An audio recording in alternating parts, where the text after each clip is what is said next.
امام صاحب کی باری آ گئی. جرمنی سے ایک احمدی خاتون کا سوال ہے کہ اللہ تعالیٰ کا حکم ہے کہ اس دنیا میں مردوں کو ریشم اور سونے کی چیزیں پہننا منع ہے. ٹھیک ہے. لیکن قرآن کریم میں آیا ہے کہ جنت میں ریشم کا لباس اور سونے کے کڑے پہننے ہوں گے. اچھا پہننے ہوں گے ضرور. اچھا جو چیز دنیا میں منع ہے اس کی جنت میں کیا حیثیت ہوگی؟ عورتیں نہیں ہوں گی جنت میں؟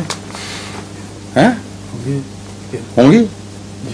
تو پھر یہ سونے کے کڑے وہاں کیوں نہ پہنے عورتیں؟ لیکن سوال ہی پورا بے بنیاد ہے کیونکہ خود ہی کہہ رہی ہیں کہ اس دنیا میں منع ہے اور خود ہی کہہ رہی ہیں کہ اس دنیا میں منع نہیں. تو سوال کیا بنا پھر؟ جس نے جو منع کرنے والا ہے اس کے متعلق سوال ہی اٹھا رہی ہیں اس نے اس دنیا میں منع کر دیا اور اس دنیا میں منع نہیں کرے گا. تو پھر سوال کیا بنا؟ منع کرنا خدا کی طرف سے ہے, منع اٹھانا بھی اس کا کام ہے.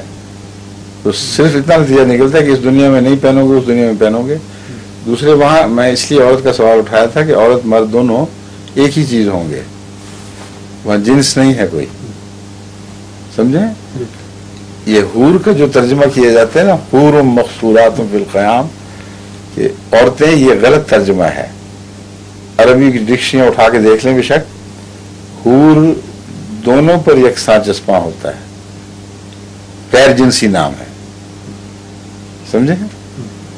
اس لیے عورتیں جو کہتی ہیں کہ تم لوگوں کو تو حوریں مل جائیں گی, ہم کیا کریں گی. عورتیں جو ہیں وہاں وہ بھی مردوں کے برابر شریک ہوں گی, ان کی کمپینین شپ ہوگی, لیکن جنس نہیں ہے.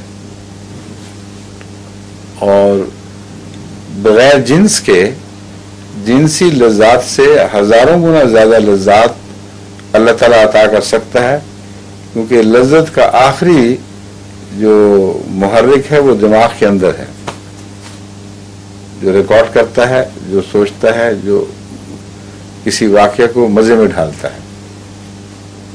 ورنہ وہ واقعہ فی ذات ہی کچھ نہیں ہے. اب ایک مظلوم عورت جس طرح کے باسنیوں کے ساتھ ہو رہا ہے, ریپ ہو رہی ہے, تو واقعہ تو وہی ہے جیسے بیاہ ہو جائے اور میاں بیوی اکٹھے ہو جائیں. جہاں تک مادی کیفیت کا تعلق ہے اس میں کوئی فرق نہیں, لیکن ایک طرف عذاب ہے بہت دردناک, ایک طرف ایک لذت ہے جو خدا نے اس میں رکھ دی ہے. تو لذتیں یا نفرتیں دماغ سے تعلق رکھتی ہیں. ایک آدمی ایک چیز کھاتا ہے, شدید بدبو پیدا اس کو لگتی ہے, اس میں دوڑ جاتا ہے اس سے. ایک کو وہی چیز بہت اچھی لگتی ہے. انگریز جو کھانے کھاتے ہیں بعض, ہم برداشت ہی نہیں کر سکتے, جو کچے گھونگے شونگے منہ چھڑک لیتے ہیں, الٹی آ جاتی ہے ہمیں. ان کو بڑا مزہ آ رہا ہے. چائنیز انڈے تو اس قدر بدبو ہے کہ ناقابل بیان ہے, اور بڑے مہنگے ہیں.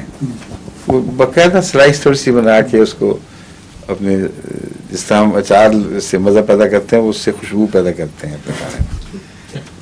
اب بتائیں اس میں ہنسنے کی بات ہے, ہم پہ ہنستے ہوں گے. جس طرح ہم کہتے ہیں یہ بیچارے پھیکا کھانا کھا رہے ہیں, مرچیں نہیں, یہ سوچتے ہوں گے اتنا بے بو کھانا مزہ.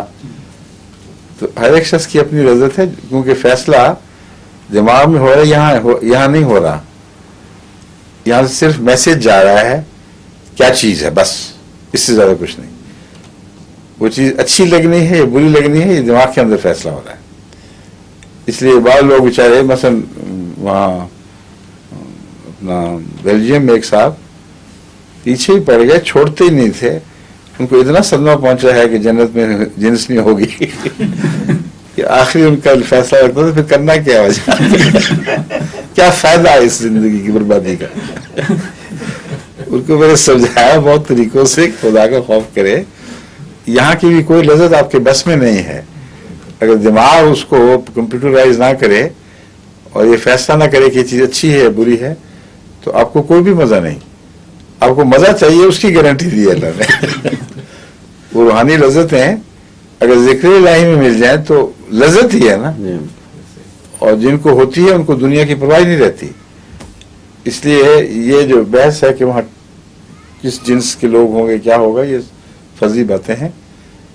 اصل چیز ہے کہ پلیئر ہے, اور انفینٹ پلیئر ہے, ہمیشہ جاری رہنے والی, اور ایسی ہے کہ اس کے متعلق انسان سوچ بھی نہیں سکتا کہ وہ کیا چیز ہوگی، اور اس دنیا کی ملتی جلتی تو ہوگی لیکن وہ نہیں ہوگی، یہ بھی فرما دیا ہے، وہ تو بھی متشابہ،